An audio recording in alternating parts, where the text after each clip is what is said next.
नमस्कार। ब्रेक के बाद खबरों में एक बार फिर से आपका स्वागत है। मैं हूं हेमलता और खबरों की शुरुआत करते हैं राजधानी रांची से। विश्व आदिवासी दिवस के अवसर पर आदिवासी बहुल्य राज्य झारखंड की राजधानी रांची में सरकारी कार्यक्रम के तहत 2 दिवसीय आदिवासी महोत्सव का आयोजन किया गया। इस कार्यक्रम में राज्य के मुख्यमंत्री हेमंत सोरेन बतौर मुख्य अतिथि शामिल हुए। पूरे कार्यक्रम में आदिवासी परंपरा व संस्कृति की झलक देखी गई। विश्व आदिवासी दिवस यानी 9 अगस्त को राजधानी रांची में इस आदिवासी महोत्सव कार्यक्रम का आयोजन किया गया। इस कार्यक्रम में बतौर मुख्य अतिथि राज्य के मुख्यमंत्री हेमंत सोरेन शामिल हुए। कार्यक्रम की शुरुआत आदिवासी समूह द्वारा रिजरंग रसिका रैली से की गई। कार्यक्रम स्थल के मुख्य द्वार पर मुख्य अतिथि का स्वागत पारंपरिक पाइका नृत्य और लोटा पानी से किया गया। उसके बाद नगाड़ा समूह के द्वारा नगाड़ा की प्रस्तुति की गई। कार्यक्रम स्थल पर लगाए गए आदिवासी चित्रकार शिविर एवं आदिवासी व्यंजन के प्रदर्शनी का शुभारंभ भी कार्यक्रम के अतिथियों ने किया। वहीं मंचासीन अतिथियों का स्वागत सखवा के पौधों से हुआ। इस मौके पर महोत्सव के डाक टिकट के साथ पुस्तकों का भी लोकार्पण किया गया। अपने संबोधन में मुख्यमंत्री ने कहा कि इस महोत्सव में आदिवासी परंपरा से जुड़े संस्कृति, साहित्य, वेशभूषा, खान पान व नृत्य संगीत की प्रस्तुति और झलक देखने को मिलेगी। पूरे देश भर के आदिवासी समुदाय के सांस्कृतिक मनोरंजन को इस महोत्सव में शामिल किया गया है। उन्होंने समाज के लोगों से एकजुट होकर अपनी संस्कृति के प्रति जागृत होने और इसकी रक्षा करने की अपील की।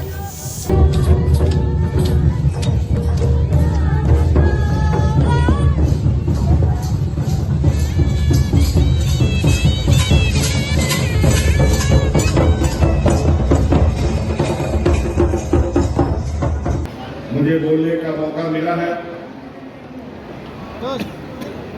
इस महोत्सव के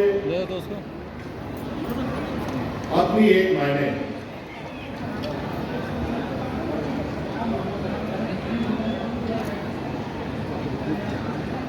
और आज की परिस्थिति में ये दिवस और भी कई मायनों से महत्वपूर्ण भी। 2 दिन तक चलने वाले इस कार्यक्रम में देश में विभिन्न राज्यों से आए हुए आदिवासी समुदाय अपने नृत्य एवं गान को प्रस्तुत करेंगे ही, साथ ही आदिवासी समाज की समस्या एवं अन्य समाज के विषयों पर विचार विमर्श का कार्यक्रम भी आज इस महोत्सव में होना है। विश्व आदिवासी दिवस के अवसर पर जगन्नाथपुर रसेलो उच्च विद्यालय के मैदान में भव्य कार्यक्रम का आयोजन किया गया। कार्यक्रम के मुख्य अतिथि झारखंड के पूर्व मुख्यमंत्री मधु कोड़ा थे। इस मौके पर जगन्नाथपुर प्रखंड तथा आसपास के कांग्रेस कार्यकर्ता सहित बड़ी संख्या में आदिवासी समुदाय के लोग उपस्थित हुए। कार्यक्रम में बतौर मुख्य अतिथि पूर्व सीएम मधु कोड़ा एवं विशिष्ट अतिथि जगन्नाथपुर विधानसभा क्षेत्र के विधायक सोनाराम सिंकू ने बिरसा मुंडा, फूलो झानो, पोटो हो, नारा हो तथा जयपाल सिंह मुंडा की तस्वीर पर माल्यार्पण कर उन्हें श्रद्धांजलि दी। उसके बाद पारंपरिक ढोल नगाड़े के साथ रितुई गुंडुई शहीद स्थल पर पहुंचकर पूजा अर्चना की गई। साथ ही पारंपरिक नृत्य करते हुए विश्व के आदिवासी एक होकर नारा देते हुए नगर भ्रमण किया गया। विश्व आदिवासी दिवस पर पूर्व सीएम मधु कोड़ा ने कहा कि आज का दिन हम सभी के लिए गौरव का दिन है। आज हम सभी आदिवासियों को एकजुटता का परिचय देते हुए समाज के उत्थान के लिए काम करने का प्रण लेना है। इस अवसर पर अनुमंडल पदाधिकारी शंकर एका, प्रखंड विकास पदाधिकारी चंदन प्रसाद, एसडीपीओ इकू डुंगडुंग, कांग्रेस जिला अध्यक्ष चंद्रशेखर दास समेत कई गणमान्य लोग उपस्थित थे।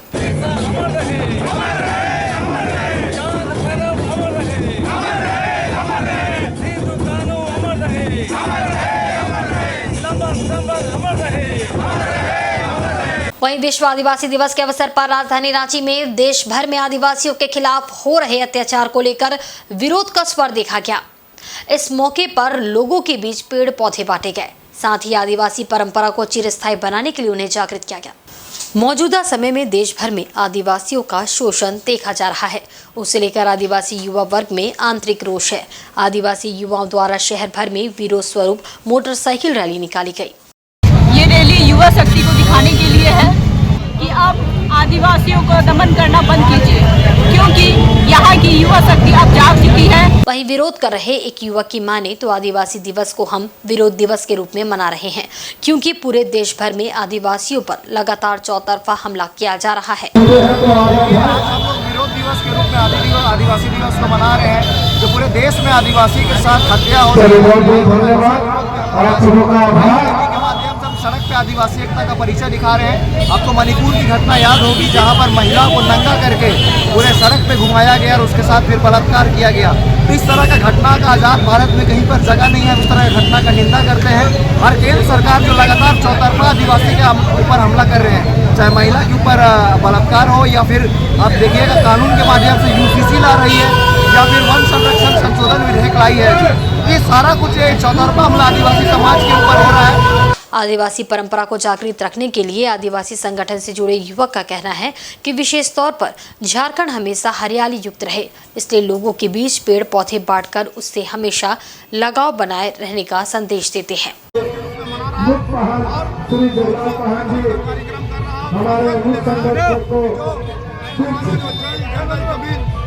आदिवासी का सम्मानित करेंगे, उससे लगाव रहा है, उसको पूजा पाठ किया है और हम लोग पेड़ बांट के पौधा बांट के लोगों को संदेश देना चाहते हैं कि झारखंड में हम लोग हरियाली हमारे केंद्रीय सरकार को एक नया संदेश।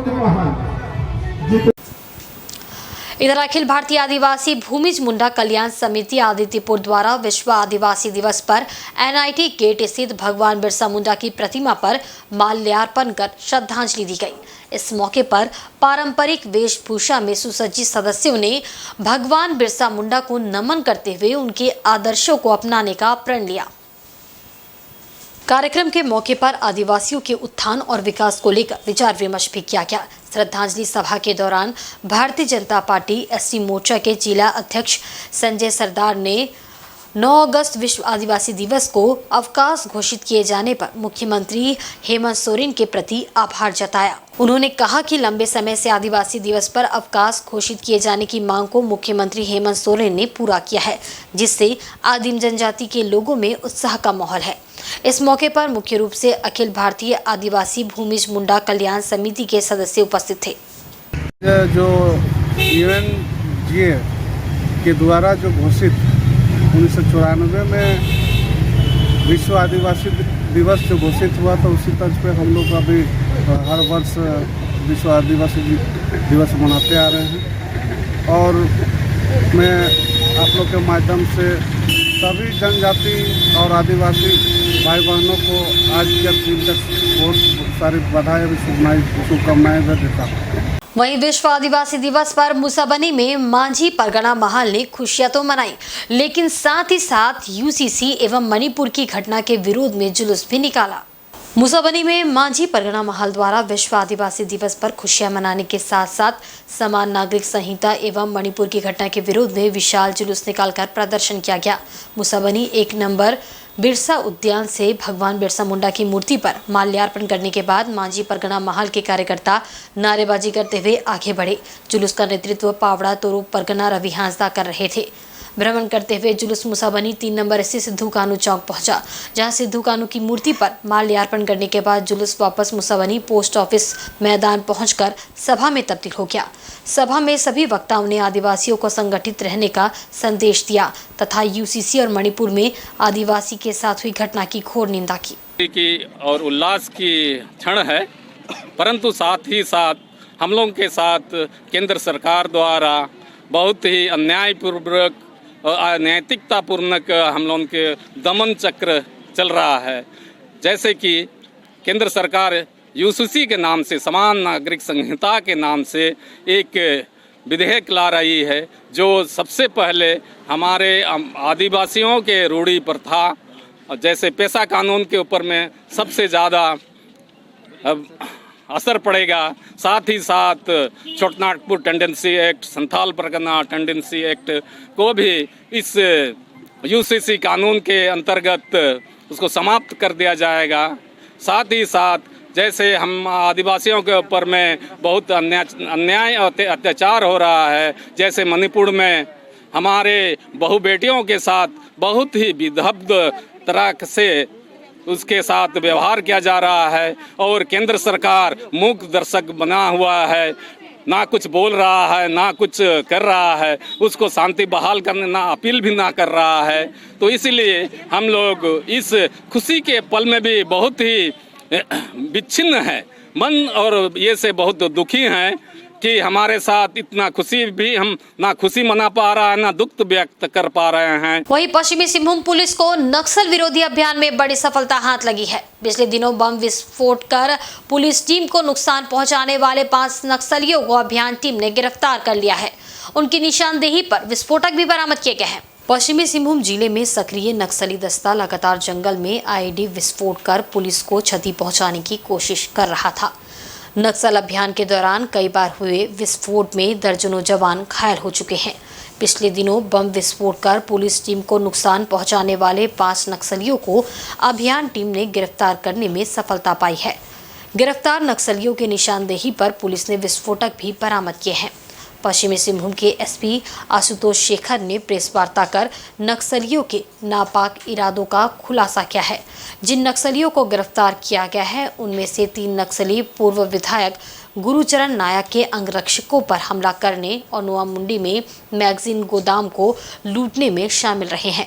गिरफ्तार नक्सलियों में जय सिंह अंगरिया, मदन अंगरिया, अभिषेक हांसदा और सुखलाल बाड़ा टोंटो थाना क्षेत्र के रहने वाले हैं, जबकि मोने त्यू गोइलकेरा थाना क्षेत्र के रहने वाले हैं।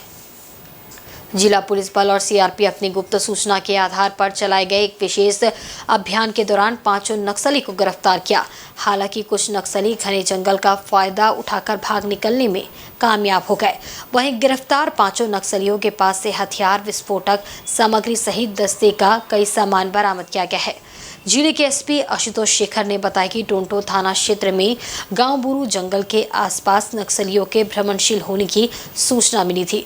इसके बाद एएसपी अभियान के नेतृत्व में गठित टीम द्वारा छापेमारी अभियान चलाकर 5 नक्सलियों की गिरफ्तारी की गई। ये लोग सुरक्षा बलों को क्षति पहुंचाने के लिए आईडी लगाने और पुलिस की गतिविधियों पर नजर रखने का काम करते थे। सुरक्षा के दृष्टिकोण से विस्फोटक को बीडीडीएस टीम ने मौके पर ही नष्ट कर दिया है। छापेमारी टीम में सीआरपीएफ, झारखंड जगुआर, जैप, बम निरोधक दस्ता के जवान सहित झारखंड पुलिस के जवान और अधिकारी मौजूद थे। विभिन्न स्रोतों से हम लोग को माओवादियों के एक दस्ते के टोंटो थाना अंतर्गत लुइया के समीप भ्रमणशील होने की सूचना मिली थी, जिसमें जो ये सूचना मिली थी कि ये लोग गाँव गुरु और रूतागुटू गाँव के आसपास भ्रमणशील हैं। इस सूचना के सत्यापन एवं इसमें छापेमारी के लिए हम लोगों ने अपर पुलिस अधीक्षक अभियान चाईबासा के नेतृत्व में एक टीम का गठन किया, जिसमें अपर पुलिस अधीक्षक अभियान के साथ साथ थाना प्रभारी टोंटो, थाना प्रभारी मुफस्सिल, साथ ही साथ सीआरपीएफ और झारखंड जगुआर की टुकड़ियां शामिल हुई और बीडीडीएस टीम को भी उन्होंने शामिल किया। उक्त छापामारी दल के द्वारा उस क्षेत्र में अभियान संचालन के दौरान कल संदिग्ध अवस्था में 5 लोगों को वहाँ हिरासत में लिया गया, जिनको ग्राम गाँव गुरु से अरेस्ट किया गया है और उनके अन्य कुछ सहयोगी वहाँ से घटनास्थल से भागने में सफल रहे। इनके पास इनकी जब तलाशी ली गई और इनसे जो पूछताछ किया गया तो इन्होंने विभिन्न कांडों में अपनी संलिप्तता स्वीकार की और उनके सामने से उनकी निशानदेही पे हम लोगों ने कुल 7 आईडी बरामद किए और सुरक्षा के दृष्टिकोण से उन सभी आईडीज़ को यथास्थान बीडीडीएस टीम की सहायता से विनष्ट किया गया है। इसमें जो मुख्य रूप से जो क्रियावादी अरेस्ट हुए हैं उसमें मोने त्यू इम्पोर्टेंट बंदा है। इसका पिछले वर्ष के जनवरी माह में जिलरुआ स्कूल के समीप जो भूतपूर्व विधायक माननीय गुरुचरण दास जी के जो अंगरक्षक थे उनके साथ जो घटना घटित हुई थी उसमें भी इसकी संलिप्तता थी और साथ ही साथ ये जो पूरी टीम अरेस्ट हुई है इसमें 3 लोगों की संलिप्तता जो रामनवमी के दिन बड़ा जामदा एवं नोआमुंडी क्षेत्र में 2 बारूद के मैगजीन्स पे लूटपाट की घटना घटित हुई थी उसमें भी इन लोगों की संलिप्तता है। इसके अलावा अन्य जो इनकाउंटर और आईडी लगाने की केसेस हुए हैं उसमें भी इनकी संलिप्तता है। इनके पास से हम लोगों को आईडी लगाने और आईडी को यूज़ करने तथा एक अन्य जो लिटरेचर है उसके बारे में सूचना प्राप्त हुई थी और उनके निशानदेही पे वो चीज़ें बरामद हुई हैं और उस क्षेत्र में अभी भी अभियान संचालित है। ये लोग हथियार लेके नहीं घूमते थे, ये लोग सादे लिबास में इनका मुख्य जो कार्य था वर्तमान में वो आईडी को कैसे प्लेस करना है और पुलिस की एक्टिविटी को वॉच करना, साथ ही साथ जो इनकी कोर टीम है उसको वॉकी टॉकी के माध्यम से सूचित करना कि पुलिस ग्रहणशील है और पुलिस की गतिविधि को देखते हुए आईडी ब्लास्ट करना, ये इनका मुख्य कारण था। और जो लुइया के समीप एक ग्रामीण की भी मृत्यु हुई थी आईडी ब्लास्ट में, उस क्षेत्र में भी आईडी प्लांट इन्हीं लोगों ने किया था। किन संगठन से किसके नेतृत्व में? मुख्य रूप से ये लोग अजय महतो और मोछू के दस्ता के सदस्य हैं और वर्तमान में ये लोग एक टुकड़ी के रूप में 8 से 10 लोग उस क्षेत्र में लुइया कैंप बनने के बाद वहाँ पे इनको रखा गया था और ये लोग लगातार बाजार में जाकर और विभिन्न क्षेत्रों में भ्रमणशील होकर पुलिस की गतिविधि पर नजर रखे हुए थे। इधर चाईबासा में विजय सिंह देवगन नामक एक व्यक्ति की ट्रक की चपेट में आकर दर्दनाक मौत हो गई। इस घटना से गुस्साए ग्रामीणों ने सड़क पर मृतक का शव रखकर प्रदर्शन किया और मुआवजे की मांग को लेकर घंटों सड़क जाम रखा। घटना सदर थाना क्षेत्र के रेलवे ओवरब्रिज की है। जानकारी के अनुसार हर दिन की तरह बुधवार की सुबह लगभग 4 बजे मुफस्सिल थाना अंतर्गत खप्पर साई गांव निवासी 46 वर्षीय विजय सिंह देवगम अपने घर से बस स्टैंड पैदल दूध लाने निकले थे।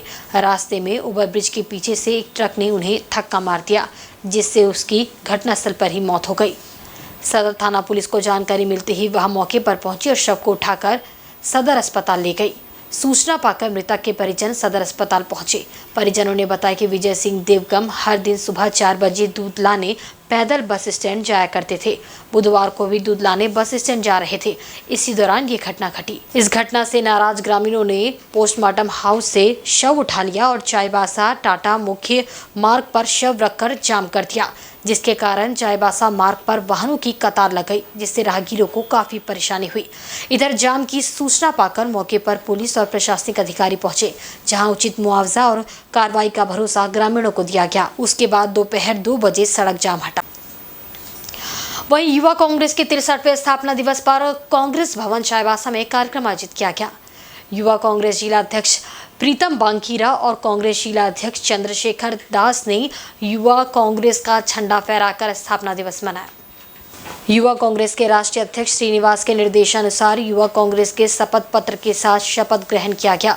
इस अवसर पर युवा कांग्रेस जिला अध्यक्ष प्रीतम बांकीरा ने कहा कि आज ही के दिन 9 अगस्त 1960 को युवा कांग्रेस की स्थापना भारत की पूर्व प्रधानमंत्री स्वर्गीय इंदिरा गांधी ने की थी। सामाजिक कार्यों और दक्षिणपंथी दलों के खिलाफ मोर्चा खोलने के उद्देश्य से स्वर्गीय गांधी ने युवा कांग्रेस की स्थापना की थी। कांग्रेस पार्टी के एक फ्रंटल संगठन के रूप में स्थापित करके युवा कांग्रेस को एक नया आयाम दिया गया था।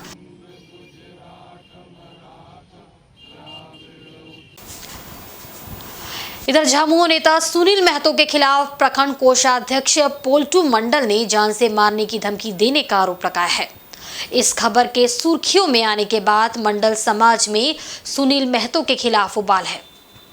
इसको लेकर बुधवार को दर्जनों की संख्या में मंडल समाज के लोगों ने पोटका थाना में झामुमो नेता सुनील महतो के खिलाफ मामला दर्ज कराया और अविलंब कार्रवाई की मांग की।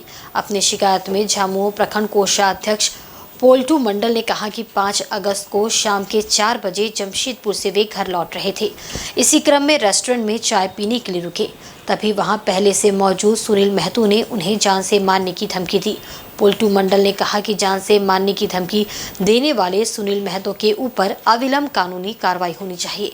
इस दौरान क्षेत्र के जिला पार्षद सूरज मंडल के साथ मंडल समाज के अन्य लोग मौजूद थे। जिला पार्षद सूरज मंडल ने कहा कि सुनील महतो द्वारा इस तरह की धमकी दिया जाना गलत होने के साथ साथ गैर कानूनी है। इस मामले की जांच होनी चाहिए और आरोपी के खिलाफ उचित कानूनी कार्रवाई होनी चाहिए। झारखंड मुक्ति मोर्चा के कुछ जो दबंग लोग हैं, हमारे पोटका में ऐसे कई लोग जो हमारे मंडल समाज के चिन्हित कर टारगेट कर इस तरह का घटना कर रहे, कभी मेरे खिलाफ भी आपत्तिजनक सोशल मीडिया के माध्यम से पोस्ट कर रहे हैं और हमारे समाज के युवा समाज सेवी और झारखंड मुक्ति मोर्चा के प्रखंड पदाधिकारी पलटू मंडल जी को रास्ते घाट में रोक कर इस तरीके का जान से मारने धमकी या अन्य जो हमारे भूमरी निवासी थे उनको विगत कुछ वर्ष पहले उनका भी किसी कारणवश कोई लोगों के इशारे पर मर्डर हुआ था। तो आए दिन आप देखिए कि इस तरह का घटना जो घट चुकी है और आगे घटने का धमकी दिया जा रहा है। इस तरह की घटना नहीं घटना चाहिए। ऐसा नहीं है कि झारखंड मुक्ति मोर्चा का सरकार है तो वो लोग जो दबंग लोग हैं जो चाहेंगे वो कर सकेंगे, ऐसा नहीं है। हम लोग भी है, इसके खिलाफ हम लोग आवाज़ उठाएंगे और हम लोग निश्चित रूप से इस तरह का घटना नहीं होने देंगे और यथाशीघ्र इस पर कार्रवाई करने का प्रशासन से हम लोग आग्रह किए भी। इधर जमशेदपुर के बिष्टुपुर स्थित तिलक पुस्तकालय में युवा कांग्रेस का 63वां स्थापना दिवस मनाया गया। इस मौके पर कांग्रेस पार्टी का ध्वज फहराया गया। साथ ही कांग्रेस जनों ने देश हित व समाज हित के लिए समर्पित होकर कार्य करने का संकल्प लिया। पूरे देश के साथ पूर्वी सिंहभूम जिले में भी जिला युवा कांग्रेस कमेटी द्वारा युवा कांग्रेस का स्थापना दिवस मनाया गया। इस अवसर पर यूथ कांग्रेस के कार्यकर्ताओं ने देश हित समाज हित के लिए समर्पित भावना से कार्य करने का संकल्प लिया। इस संबंध में जानकारी देते हुए जिला यूथ कांग्रेस के अध्यक्ष नीरज सिंह ने कहा कि आज उन्हें गर्व महसूस हो रहा है कि वे सभी कांग्रेस पार्टी के अंग है। मौके पर कांग्रेस पार्टी का ध्वज फहराते हुए पार्टी और देश के प्रति समर्पित भावना से कार्य करने का प्रण लिया गया। आज क्या शपथ आज हम लोग यहाँ पे युवा कांग्रेस का स्थापना दिवस मना रहे हैं। युवा कांग्रेस का 63वां स्थापना दिवस हम लोग यहाँ पे मना रहे हैं। युवा कांग्रेस पूरे देश में जो है सबसे बड़ा युवा संगठन है। आज हम लोग गर्व महसूस करते हैं अपने आप को कि हम लोग युवा कांग्रेस जैसे महासंगठन का पदाधिकारी है और यहाँ से इनके द्वारा हम लोग को जो है काम करने का प्लेटफॉर्म मिला हुआ है। आज युवा कांग्रेस के स्थापना दिवस के रूप में जो हम लोग मना रहे हैं, इसमें आज हम लोग संकल्प लिए हैं कि हम लोग देश हित में काम करेंगे, समाज हित में काम करेंगे और जो है अधिक से अधिक युवाओं को जो है जोड़ेंगे। वहीं जमशेदपुर के मानगो थाना अंतर्गत शारदा सिटी वासियों ने चोर के संदेह में एक युवक को धर दबोचा। पूछताछ में वह किसी बात का सही जवाब नहीं दे रहा था और खुद को मध्य प्रदेश का रहने वाला बता रहा था। युवक के लगातार किए जा रहे टाल मटोल के बाद लोगों ने उसे पुलिस के हवाले कर दिया। शारदा सिटी के गार्ड ने बताया कि सुबह संदिग्ध अवस्था में 3 से 4 युवक कॉलोनी में प्रवेश करने का प्रयास कर रहे थे, जिसे उसने प्रवेश करने नहीं दिया। इसी बीच फ्लैट के एक लिफ्ट में समस्या की सूचना मिलने पर वे वहां गए। इसी दौरान एक युवक छुपते छुपाते फ्लैट में प्रवेश कर गया। वह सभी घरों की रेकी कर रहा था। इसकी जानकारी फ्लैट वासियों ने गार्ड को दी, जिसके बाद उस युवक को धर दबोचा गया। तलाशी के दौरान उसके पास से उसका आधार कार्ड मिला, जिसमें उसका नाम ऋतिक सपेरा मध्य प्रदेश अंकित है। उसके फ्लैट में आने और अन्य साथियों के भाग जाने का कारण पूछने पर वह संतोषजनक जवाब नहीं दे पाया। उसके बाद चोर के संदेह में पुलिस के हवाले कर दिया गया। बांग्लादेशी 3-4 ठो आया था, ठीक है। 3 को तो हम उसको रिटर्न कर दिए, वापस चला गया। उसके बाद हम एक आदमी जनरेटर में फंस गया। जनरेटर चालू करने गए, इतने में वो पीछे से घुस गया फ्लाइट के ऊपर। वो ऊपर से नीचे तक राउंड मार के दूसरे फ्लाइट में चला गया। कंप्लेन आया, उसके बाद हम फ्लाइट में गए। उसके बाद उसको पकड़ के बाहर किए। उसके बाद थाना वाला को फ़ोन करके बोल दिए ले गया। वो सब 2 आदमी था, 3 आदमी था। 3 आदमी को पहले हम भगा दिए थे। चौथा रिटर्निंग में वो चला गया था पीछे से। हाँ, वो सब बहुत दिन से आ रहा है, लेकिन उसको अंदर घुसने का सोच रहा है, लेकिन हम लोग उसको अंदर नहीं दे रहे थे घुसने। आज वो मौका मिल गया। जैसे हम लिफ्ट में फंसा हुआ था आदमी, उसको हम निकालने चले गए और मेरे पीछे घुस के फ्लैट में घुसे। करना यही चाह रहा था, मांग रहा था क्या क्या मांग रहा है, नहीं मांग रहा, लेकिन उसका आधार कार्ड चेक किया तो मध्य प्रदेश का आधार कार्ड था उसका, और ऐसे कुछ किया नहीं। हाँ, कुछ भी कर सकता था, लेकिन वो उसको ऐसा तो किया नहीं हो। जब तक मैं आदमी उसको देख लिया। और आज के बुलेटिन में बस इतना ही। कल फिर हाजिर होंगे कुछ नई खबरों के साथ। तब तक देखते रहिए इंसाइड झारखंड न्यूज़। नमस्कार।